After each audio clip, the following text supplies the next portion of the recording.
हम लोगों का इस चैप्टर में matter in our surrounding chapter में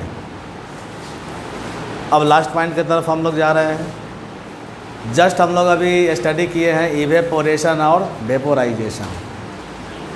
तो इवेपोरेशन में कुछ पॉइंट आता है कि इवेपोरेशन को स्लो प्रोसेस क्यों बोला गया है, पहली घटना। और पहली घटना इवेपोरेशन को स्लो प्रोसेस क्यों कहा गया है। दूसरी बात कि evaporation can cause cooling effect, इसका मतलब क्या हो गया। इवेपोरेशन के बाद ठंड का इफ़ेक्ट होता है। इससे रिलेटेड बहुत सारा क्वेश्चन, हाथ हटाओ मुंह पर से, इससे रिलेटेड बहुत सारा क्वेश्चन पूछा गया है आपसे कि मटके के अंदर में जो पानी है वो समर सीजन में ठंडा क्यों हो जाता है, ये था क्वेश्चन।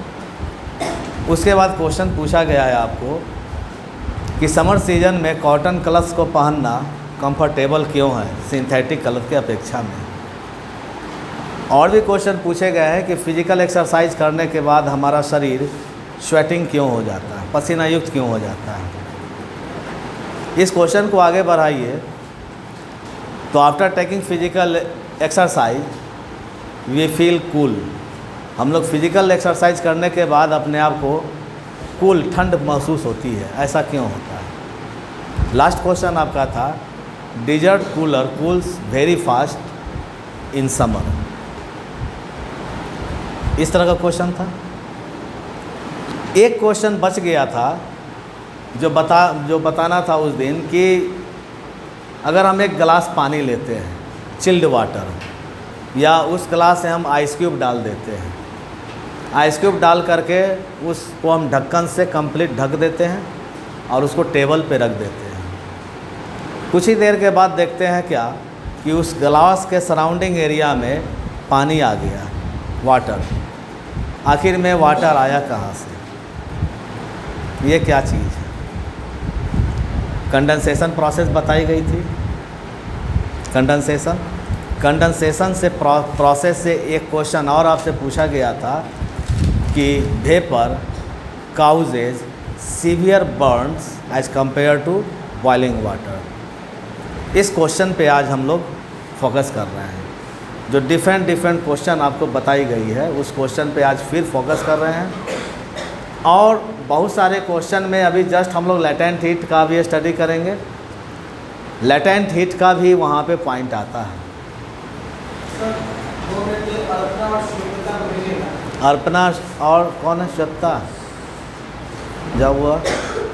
तो लेटेंट हीट का क्या यहाँ योगदान है। हम लोग तो इवेपोरेशन का ना स्टडी किए थे उस दिन, तो इवेपोरेशन के आधार पे हम आपको बताए थे लेटेंट हीट का क्या योगदान है।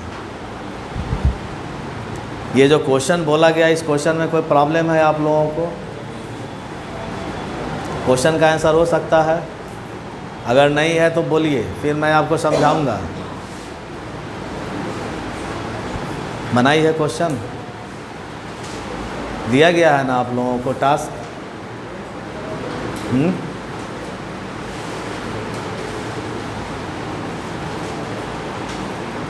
क्वेश्चन देखो तो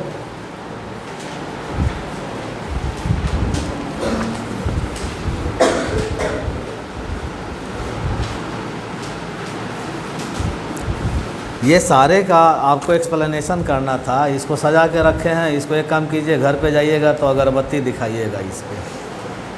आप लोग जाइएगा घर पे ले जा कर के इसको अगरबत्ती दिखाइए।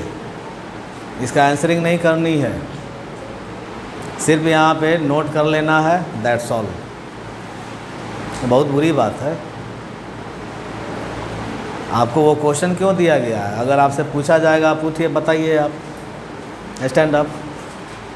Cotton clothes are comfortable to wear in summer, Y.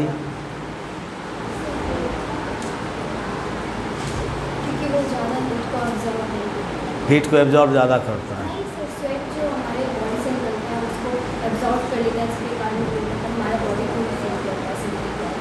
बस वही काम किया, इसके अलावा कोई काम नहीं हुआ। कौन इसको एक्सप्लेन करेगा। यस।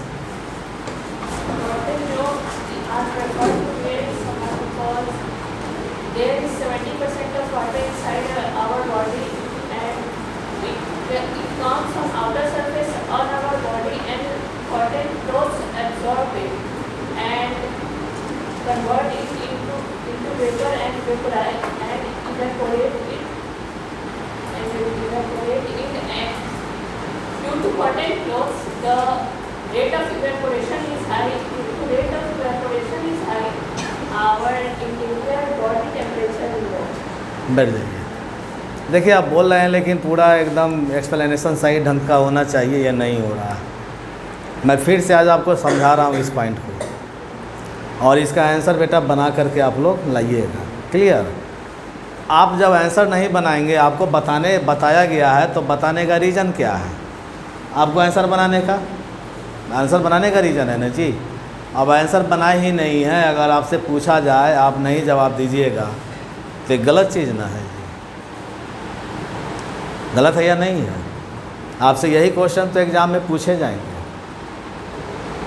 इसी सब तरह के क्वेश्चन आपसे पूछे जाएंगे। अगर नहीं बताएंगे आप तो दिक्कत हो जाएगी। क्लियर? तो मैं फिर से वो क्वेश्चन को लिख रहा हूँ और फिर से एक एक क्वेश्चन को मैं एक्सप्लेन कर रहा हूँ, समझा रहा हूँ। आंसर आपको देना है, मैं आंसर नहीं लिख करके दूंगा आपको, मैं आपको एक्सप्लेनेशन करूँगा और मेरी एक्सप्लेनेशन को आप समझ करके आपको आंसर करके लानी है। तो नेक्स्ट टाइम आप लोग आंसर लाएंगे, मैं क्वेश्चन दे रहा हूँ आपको, ठीक ना? देखो, कंडेंसेशन से रिलेटेड क्वेश्चन चैप्टर हम लोगों का फर्स्ट है। हालांकि हम लोग एंड पे ही जा रहे हैं चैप्टर में। बहुत सारे जगह तो सिलेबस अभी स्टार्ट ही हुआ है, धीरे धीरे स्लोली हम लोग एंड पे जा रहे हैं, तो प्रॉब्लम नहीं है। और plasma and boss Einstein condensate जो है ये लास्ट में हम लोग स्टडी करते हैं। ये बहुत बड़ा तोप नहीं है, अब तुम्हारे सिलेबस में भी नहीं है, समझ में आ रहा है ना? साइड बुक में डाला गया, लेकिन मैं उसको भी डील करता हूँ। तो chapter 1 matter in our surrounding.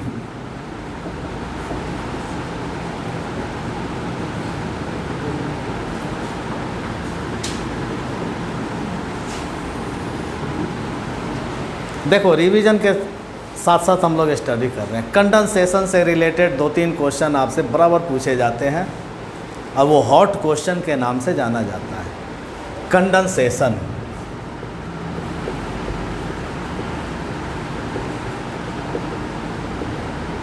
Condensation का मतलब क्या होता है? वेपर जो होते हैं, इस वेपर को यदि हम कूल करते हैं तो वेपर किस में कन्वर्ट हो गया?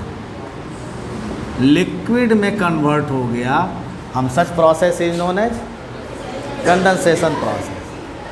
तो पहले तो आपने लिक्विड को हीट किया तो लिक्विड वेपर में कन्वर्ट हुआ, फिर वेपर को आप कूल किए तो वेपर किस में कन्वर्ट हो गया? लिक्विड को हीट किए तो लिक्विड वेपर में कन्वर्ट हुआ, और वेपर को कूल किए तो वेपर किस में कन्वर्ट हुआ? तो वेपर का लिक्विड में कन्वर्ट होना, this process is known as condensation. Condensation process का पहला question, vapour causes more severe burns, या vapour causes severe burns as compare to boiling water.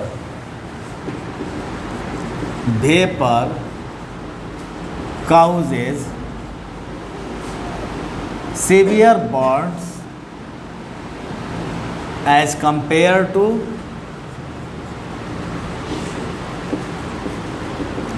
boiling water. Why? इस क्वेश्चन को ध्यान दीजिए।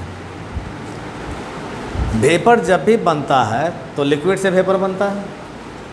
लिक्विड को आप क्या कर रहे हैं? ये लिक्विड है, लिक्विड को आप क्या कर रहे हैं? हीट कर रहे हैं, तो वेपर बना। ये हीट एनर्जी किसने एब्जॉर्ब किया? H2O मॉलिक्यूल, और H2O मॉलिक्यूल एब्जॉर्ब करके किस में कन्वर्ट हो गया? तो ये वेपर बना, तो एनर्जी किधर ट्रांसफ़र हुआ? वेपर में ट्रांसफ़र हुआ ना। तो बॉइलिंग वाटर के अपेक्षा में वेपर में ज़्यादा एनर्जी है या नहीं है?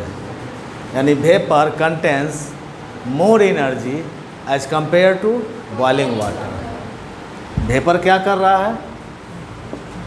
Vapour contains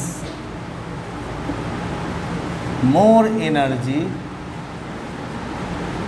as compare to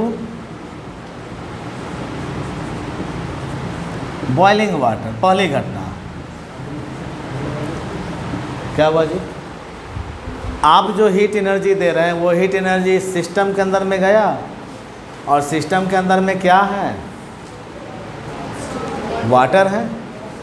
वो एनर्जी वाटर एब्जॉर्ब किया, और H2O का मॉलिक्यूल जो है, वाटर का जो H2O मॉलिक्यूल है, वो वाटर में देखो क्या है, ये वाटर है। प्रत्येक H2O मॉलिक्यूल एक दूसरे के साथ बॉन्डेड है, फोर्स ऑफ अट्रैक्शन से जुड़ा हुआ है। आप देख रहे हैं सारा एक दूसरे के साथ फोर्स ऑफ अट्रैक्शन से जुड़ा हुआ है। समझ में आ रही है? आपने क्या किया? हीट, तो हीट एनर्जी वाटर में गया, और वाटर में गया तो हीट एनर्जी क्या कर रहा है? वाटर के फोर्स ऑफ अट्रैक्शन को तोड़ करके वाटर मॉलिक्यूल को क्या किया? फ्री कर दिया। अब ये वाटर मॉलिक्यूल इवेपोरेट कर गया, then this energy transferred into this vapour phase. Vapour phase में एनर्जी ट्रांसफ़र हुआ, तो ये जो वाटर बॉयल करने लगा उससे ज़्यादा एनर्जी इसमें आ गया ना जी। आया या नहीं आया? तो क्या कहेंगे हम? Vapour contains more energy as compare to पहली घटना। दूसरी घटना कि जो ही वेपर चेहरे पे कंडेंस किया, हम किसी बर्तन में पानी को बॉयल कर रहे हैं, ढक्कन से बंद है वो बर्तन, हमने ढक्कन को जो ही हटाया तो ही एक वेपर का झोंका निकला पानी से, और चेहरे पे यदि हम ऐसे किए हुए हैं, चेहरे पे पड़ा तो मेरा चेहरा झुलस गया, जलने लगा, जलन होने लगा, जल गया। आखिर में क्यों हुआ? तो वेपर कहाँ कंडेंस किया? चेहरे पे। कंडेंस करने के बाद वेपर ने क्या किया? जितना एनर्जी इसने एब्जॉर्ब किए हुए था उतना एनर्जी हमारे चेहरे पे क्या किया? लीव आउट कर दिया। तो वो एनर्जी हमारे चेहरे पे आया, हीट एनर्जी, जितना हीट एनर्जी उसने एब्जॉर्ब किया था उतना हीट एनर्जी हमारे चेहरे पे वो क्या किया? डाल दिया। तो मेरा चेहरा जलेगा कि नहीं जलेगा? चूँकि बॉइलिंग वाटर से ज़्यादा एनर्जी किस में है? वेपर में है। तो vapour is more dangerous as compare to boiling water और नॉट? कोई प्रॉब्लम तो नहीं आएगी इसको आंसरिंग करने में। सेकंड क्वेश्चन पूछा जाता है आपसे कि formation of water droplets, formation of water droplets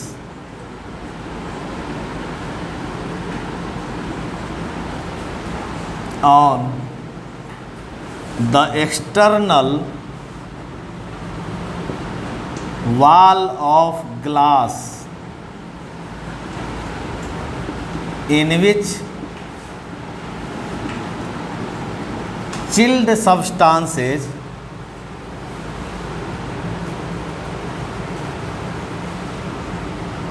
are placed. Give reason. क्या बोलता है ये कि हमने क्या किया?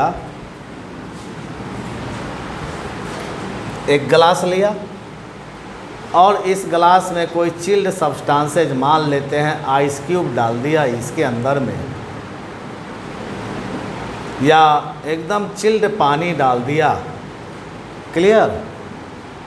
फिर उसके बाद हम इस ढक्कन को क्लोज कर दिया और क्लोज करके हमने टेबल पे रख दिया। कुछ ही देर के बाद देखते हैं कि इसके सरफेस, आउटर सरफेस जो है, इसके आउटर सरफेस पे वाटर आ गया। वाटर यही क्वेश्चन पूछा जाता है आपसे कि आखिर में वाटर क्यों आया इसके सरफेस के ऊपर, तो इसका आंसर क्या होना चाहिए? वेपर जब कूल होगा तो वो किस में कन्वर्ट होगा? तो ये जो ग्लास आपने रखे हुए हैं, ये ग्लास आपका कहाँ पे है? तो एटमॉस्फेयर में रखा हुआ है ना जी। और एटमॉस्फेयर में रखे हुए हैं तो ये सराउंडिंग एरिया इनका हो गया। क्लियर? सराउंडिंग एरिया में वेपर पार्टिकल्स है या नहीं है, मॉइस्चर पार्टिकल्स है या नहीं है। अब ये मॉइस्चर जो है बेचारा, ये तो ज़बरदस्ती न बना हुआ है जी। इसको मन थोड़े है कि हम वेपर में रहें, इसका तो मन है कि हम लिक्विड स्टेट में रहें। पेरेंटल स्टेट इनका क्या है? तो ये तो चाहेगा हम लिक्विड स्टेट में रहें ना। तो इसको फैसिलिटी क्या मिला? ये जो प्लेस मिला इनका, ठंडा प्लेस मिला ना इनको, ये ठंडे प्लेस के तरफ अट्रैक्ट हो गए सारे वेपर। सराउंडिंग एरिया से वेपर सारे किधर अट्रैक्ट हो गए? चिल्ड सब्सटेंस जिस कंटेनर में आपने रखा था, जिस ग्लास में आपने रखा था, उस ग्लास और उस कंटेनर के आउटर सरफेस के ऊपर ये आ गए। समझ में आ रही है कि नहीं? जो ही आए तो ये वेपर संपर्क किसके संपर्क में आया? कूल के संपर्क में आया। Then vapour convert into water droplets. समझ में आ रही है कि नहीं? यानी water droplets arises on the surface of outer wall of container in which chilled substances are placed. Vapour arise क्यों हुआ? इसलिए अराइज हुआ कि सराउंडिंग एरिया का जो वेपर था वो सारा का सारा वेपर कहाँ कंडेंस कर गया? कंटेनर पे कंडेंस कर गया। और कंटेनर आपका क्या था? कूल है ना, चिल्ड है ना। तो कूल हुआ तो वेपर किस में कन्वर्ट हो गया? लिक्विड में कन्वर्ट हो गया। कोई प्रॉब्लम आएगा इसको जस्टिफाई करने में? ये आपका कंडेंसेशन से रिलेटेड क्वेश्चन था। इस चीज़ को आप ध्यान दे देंगे, ये बहुत ही इम्पोर्टेंट क्वेश्चन सब है। रीजनेबल क्वेश्चन है, जो टॉपिक पर हैं उस टॉपिक का रीजनेबल क्वेश्चन सब यही सब आ रहे हैं। अब नेक्स्ट टॉपिक के तरफ हम मूव करते हैं, वो था इवेपोरेशन। इवेपोरेशन प्रोसेस से बहुत सारे क्वेश्चन आपसे पूछते हैं, और जो भी क्वेश्चन है उसमें लेटेंट हीट का भी कहीं ना कहीं योगदान है। तो लेटेंट हीट जब स्टडी करेंगे तो उसको हम फिर से रिवाइज करेंगे उस क्वेश्चन को। पहले आप इवेपोरेशन प्रोसेस के आधार पे हम कैसे उसको एक्सप्लेन करें, उस चीज़ को समझिए। तो इवेपोरेशन प्रोसेस में क्या होता है भाई? तुमको कोई प्रॉब्लम है क्या जी? यस, प्रॉब्लम है तो क्लास के बाहर चले जाओ। समझ में आ रही है ना? बंद करो इसको। तो इवेपोरेशन में क्या होता है? इवेपोरेशन में क्या होता है? लिक्विड को आप उसके बॉइलिंग पॉइंट टेम्परेचर पे हीट करते हैं, then liquid convert into vapour. और वेपोराइजेशन जस्ट इसका अलग प्रोसेस आ जाता है। उसमें लिक्विड को उसके बॉइलिंग पॉइंट टेम्परेचर पे हीट करते हैं, या नहीं तो बॉइलिंग पॉइंट टेम्परेचर से ज़्यादा टेम्परेचर देते हैं। तो इवेपोरेशन में लिक्विड को जो हीट करते हैं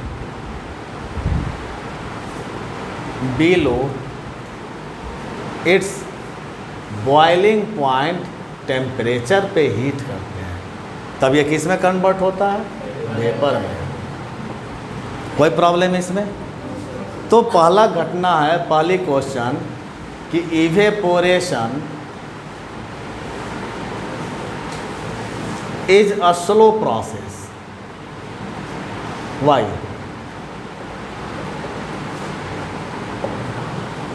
ध्यान दीजिए, इवेपोरेशन स्लो प्रोसेस क्यों है? तो इवेपोरेशन में आप लिक्विड को किस टेम्परेचर पे हीट कर रहे हैं? बॉइलिंग पॉइंट टेम्परेचर के नीचे ना हीट कर रहे हैं। अगर वाटर को उसके बॉइलिंग पॉइंट टेम्परेचर के नीचे हीट करेंगे तो वाटर बॉयल करेगा क्या? नहीं करेगा। अगर बॉयल कर रहा है वाटर, इसका मतलब है वेपर की मात्रा ज़्यादा बन रहे हैं उसमें। समझ में आ रही कि नहीं आ रही है? और लो टेम्परेचर पे अगर हम हीट कर रहे हैं तो वेपर की मात्रा कम बनेंगे ना जी। क्लियर? तो increasing the temperature, increasing the rate of evaporation.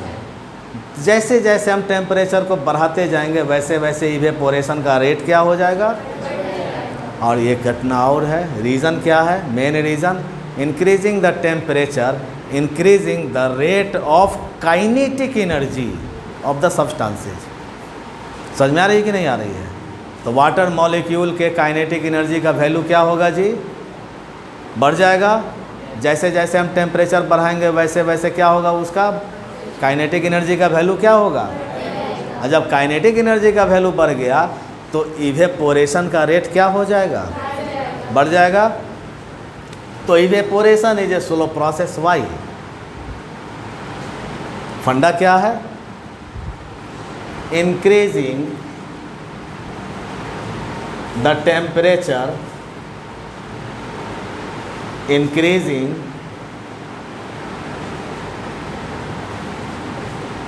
The rate of, not बेटा काइनेटिक एनर्जी पहले ना,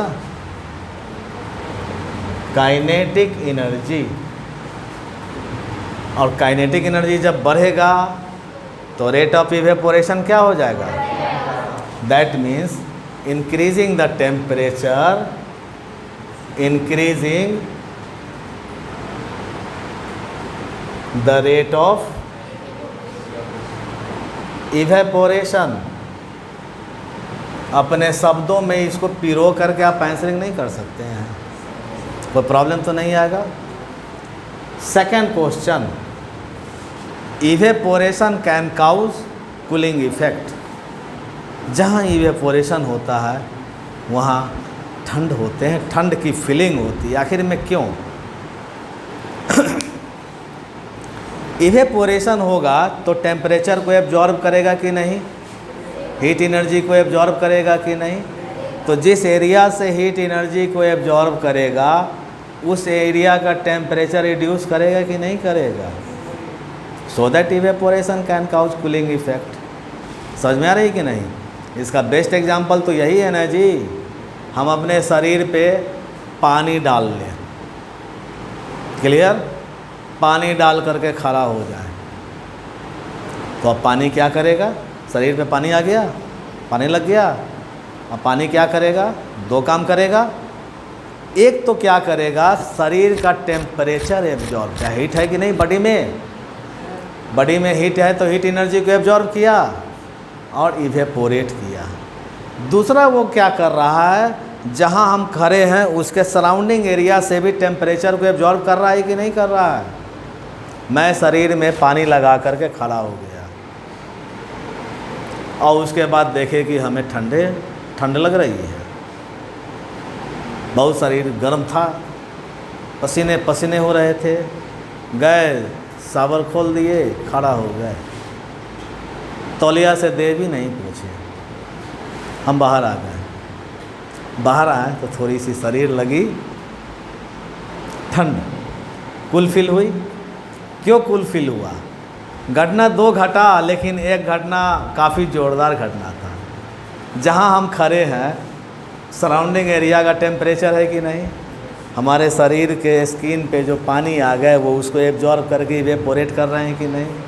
लेकिन उसे ज़्यादा इवेपोरेट करने का इन टेम्परेचर कहाँ से एब्जॉर्ब कर रहा है? बॉडी के संपर्क में है ना, तो बॉडी का टेम्परेचर एब्जॉर्ब करके वो टेम्परेचर को लेके भाप ऊपर उड़ गया तो शरीर का टेम्परेचर कमा कि नहीं कमा, हमें ठंड की फीलिंग होएगी कि नहीं होएगी। So that evaporation can cause cooling effect. आप क्या आंसर करेंगे?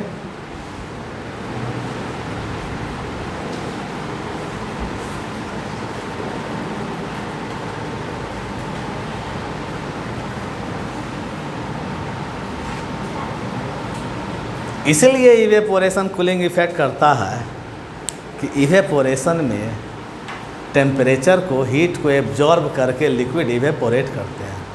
तो जहाँ का टेम्परेचर एब्जॉर्ब किया वहाँ का टेम्परेचर रिड्यूस करेगा कि नहीं। अगर बॉडी पे है तो बॉडी का टेम्परेचर रिड्यूस करेगा। समझ में आ रही है कि नहीं आ रही है? कोई प्रॉब्लम? तीसरा point, petrol, diesel, ice cube, acetone, ether, ये सब चीज़ आते हैं। थिनर, एसीटोन, डीजल या अल्कोहल, अल्कोहल होते हैं ना, alcohol put on our palm, हथेली पे रखते हैं, टू फील कूल। ये पानी उधरों से चू रहा है, उधरों से चू रहा है। पेट्रोल, थिनर, नेल रिमूवर होता है। आप लोग नेल को रिमूव करते हैं तो थिनर का प्रयोग करते हैं, तो वहाँ आपको ठंडा लगता है कि नहीं लगता है? एसीटोन, डीजल, अल्कोहल, ये सब को अगर हाथ पे रखते हैं तो ठंडे की फीलिंग हो रही है कि नहीं हो रही है? आखिर में क्यों? तुम बेटा कुछ बोलना चाह रहा है क्या? यस? नहीं, कुछ बोल रहे हो, जवाब देना है तो खड़ा हो जाओ। तुमको ठंडा लग रहा है? क्या बात है, गर्मी में ठंडी? कोई बात नहीं है, थोड़ी देर के बाद फिर गर्मी आ जाएगा, बाहर निकलोगे पूरा एकदम हीटेड हो जाएगा बॉडी। तो petrol, thinner, acetone, diesel, kerosene oil, ये सब चीज़ को जब रखते हैं हाथ पे तो ठंडा क्यों लगता है? पहली घटना। सबसे पहली बात कि ये सारे के सारे सब्सटेंसेस वेपोराइजेबल हैं। आप डीजल को, पेट्रोल को खोल करके रख दीजिए, अल्कोहल को, थिनर को खोल करके रख दीजिए, ये हवा में उड़ जाएंगे, वेपर बन के उड़ जाएंगे। तो इतने कमज़ोर नेचर के होते हैं बेचारे कि ये वेपर बन जाएंगे तुरंत। टेंडेंसी तो है इनका वेपर बनने का। हाथ पे रखे तो वो हाथ का टेम्परेचर जहाँ पे पाम पे रखे वहाँ का टेम्परेचर वो एब्जॉर्ब किया, एब्जॉर्ब करके इवेपोरेट हो गया, तो वहाँ आपको ठंड लगेगी कि नहीं लगेगी? दिस इज़ इवेपोरेशन प्रोसेस से रिलेटेड है कि नहीं ये question? Due to evaporation of this substances. तो इवेपोरेशन कहाँ पे हो रहा है? कोई प्रॉब्लम? चौथा question, cotton clothes are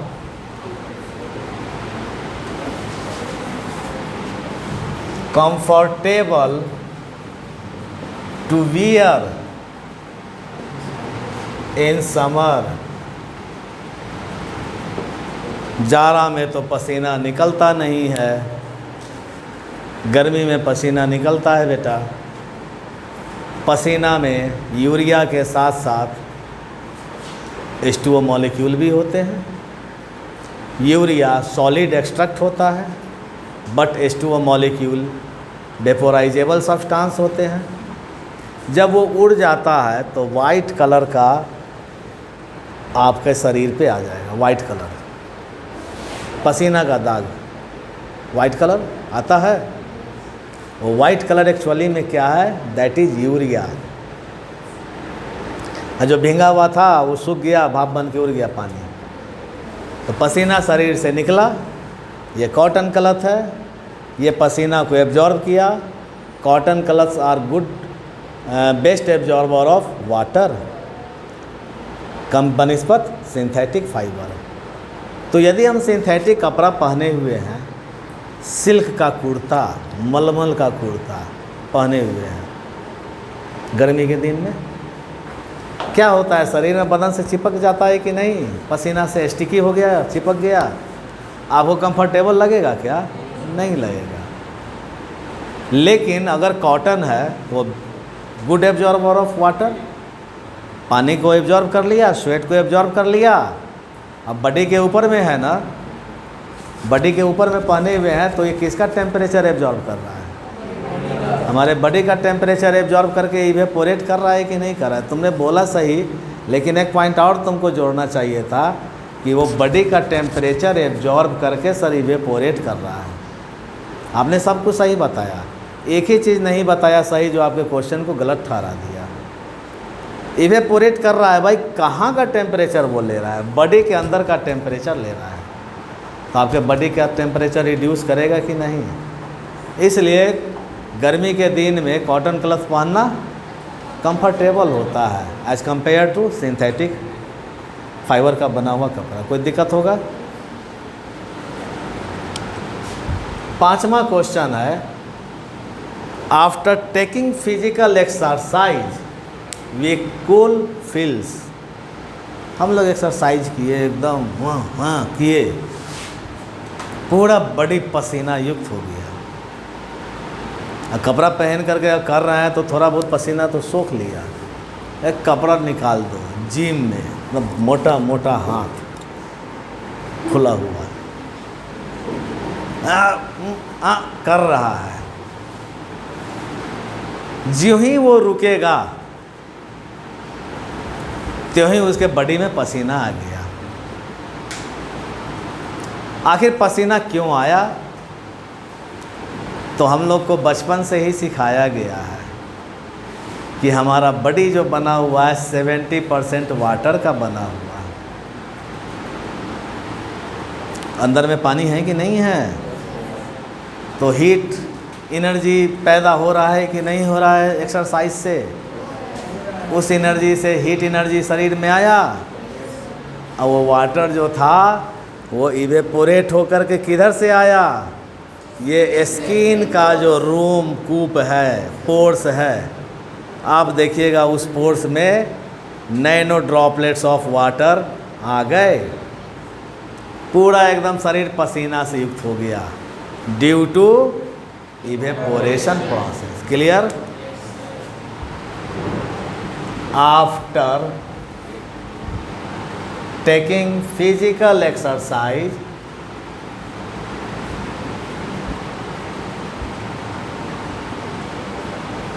our body becomes sweating। क्यों हुआ? चूँकि फिजिकल एक्सरसाइज से हीट एनर्जी का प्रोडक्शन हुआ हमारे बॉडी के अंदर में, और उस हीट एनर्जी के कारण से बॉडी में जो H2O मॉलिक्यूल थे वो स्किन पे इवेपोरेट होकर के अंदर से बाहर आ गए। इस कारण से हमारा शरीर स्वेटिंग हो गया। कोई दिक्कत होगा क्या? 6th question, after taking physical exercise, अरे बंद कर दो यार इसे।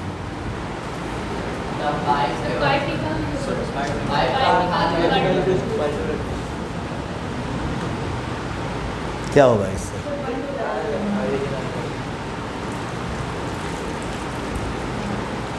और पानी गिर रहा है।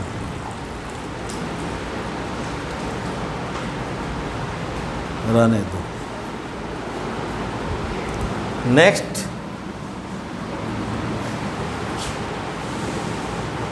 आफ्टर टेकिंग फिजिकल एक्सरसाइज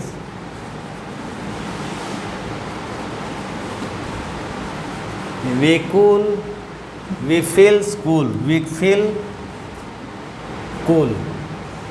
ये भी तो इवेपोरेशन से ही क्वेश्चन है ना जी। फिजिकल एक्सरसाइज कर लिए तो स्वेटिंग हो गया पूरा बॉडी, और वो पसीना बॉडी का टेम्परेचर एब्जॉर्ब करके इवेपोरेट कर रहा है, तो हमें ठंड की महसूस होगी कि नहीं होगी? लास्ट क्वेश्चन इसमें आप स्टडी कर लीजिए। Desert cooler cools very fast in summer। desert cooler cools very fast in summer। तो डेजर्ट कूलर में क्या बताया गया था? टरबाइन लगे हुए होते हैं अंदर में, उस टरबाइन पे वाटर जब गिरेगा तो वाटर माइक्रो ड्रॉपलेट्स में कन्वर्ट हो जाएंगे। जैसे कूलर से अभी पानी गिर रहा है, उसी तरह micro particles of water droplets पूरे वातावरण में आ जाएंगे और वातावरण का टेम्परेचर क्या हो जाएगा, ठंडा होगा कि नहीं, इवेपोरेट करेगा तो टेम्परेचर एब्जॉर्ब करके ना, क्लियर। और उसके पार्टिकल हमारे शरीर पे पड़ेंगे तो हमारे बॉडी का टेम्परेचर एब्जॉर्ब करके वो पार्टिकल इवेपोरेट करेगा। दोनों क्रिया हो रही है वहाँ पे। लास्ट क्वेश्चन क्या है इसका, वाटर इनसाइड मटका, मटका का इंग्लिश क्या होता है, पिक्चर पॉट, मटका। वाटर इनसाइड मटका बिकम्स कूल इन समर।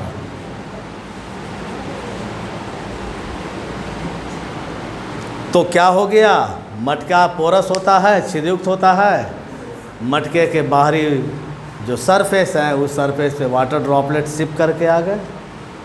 और जब वाटर ड्रॉपलेट्स जब आ गए तो फिर वो इवेपोरेट कर रहा है कि नहीं कर रहा है, मटके के अंदर का टेम्परेचर एब्जॉर्ब किया, सराउंडिंग एरिया का टेम्परेचर एब्जॉर्ब किया और वो इवेपोरेट कर गया। तो इवेपोरेशन के कारण से अंदर का टेम्परेचर रिड्यूस कर गया और उसी रिड्यूस टेम्परेचर में पानी रखा हुआ है तो पानी ठंडा होगा कि नहीं होगा। कोई दिक्कत समझने में इसको। एक पॉइंट और है, हम कप में चाय पीते हैं और उसी चाय को सॉसर में डाल करके पिए, ठंडा किस में ज़्यादा होगा, कारण क्या है, white surface area, so that evaporation rate high होंगे, ठंडा जल्दी हो जाएगा। ये भी एक क्वेश्चन है। तो किसका क्वेश्चन, इवेपोरेशन से रिलेटेड है। इस क्वेश्चन का 8 क्वेश्चन ये हो गया, 2 क्वेश्चन उधर हो गया। 10 क्वेश्चन का आंसर आप बना करके नेक्स्ट क्लासेज में लेते आएंगे। क्लियर। चलिए राइट कीजिए क्वेश्चन को आप लोग।